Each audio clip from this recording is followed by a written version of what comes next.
You know, a year ago, November of 2009, what we were able to do was get a 100G circuit between Paris and Frankfurt, and that was 10 gigabit clients though. So the client side still had 10 individual interfaces. This year, right before March 2nd, right before OFC, we were able to turn up a 100 gig along that same link, so Paris to Frankfurt, 893 kilometers, no regeneration, all the same attributes for the 100G line side, but this year we've got a 100G client side as well, using industry standard CFPs, multi-vendor, so it's got, you know, Juniper equipment for routing, it's got Sienna equipment for transport, it's got industry standard CFPs between it, so a true end-to-end 100 gig E connection on a carrier network, what we believe to be the first one out there.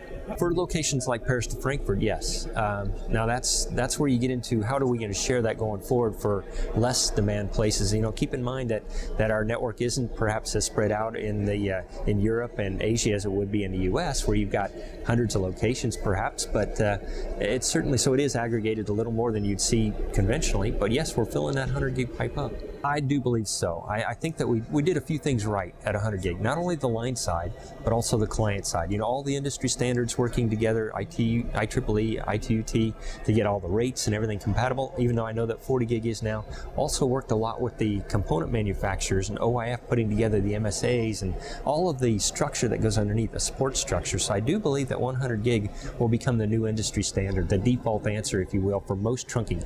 Granted, that's usually been looked at in the long haul environment, and we're seeing that we're even trying to explore that in the metro environment. How would we connect our very large routers, and or some customers have asked us for 100 gig E's now in a metro environment. So we're moving that one forward as fast as we can and looking to bring prototype equipment into the lab even this summer. We did a post-deadline paper that was accepted that showed 100 gig E's, or gigabits, 450 gig, because that would be what 400 might equal to be with all the forward air correction, and 1 terabit, all running over the same fiber, went over 3,500 kilometers, so it was distance. And what we did was show that with the concept of super channels, so you're taking a number of 100G type carriers, putting them as close together as you can, and creating these very large pipes, we're able to show that from a transport perspective, we could handle higher data rates. Now on the, what are we going to do for the client side, I would say that's still a science experiment, but at least on the line side, we're able to show how spectral efficiency is improving because you stack the channels closer together, they weren't 10 individuals,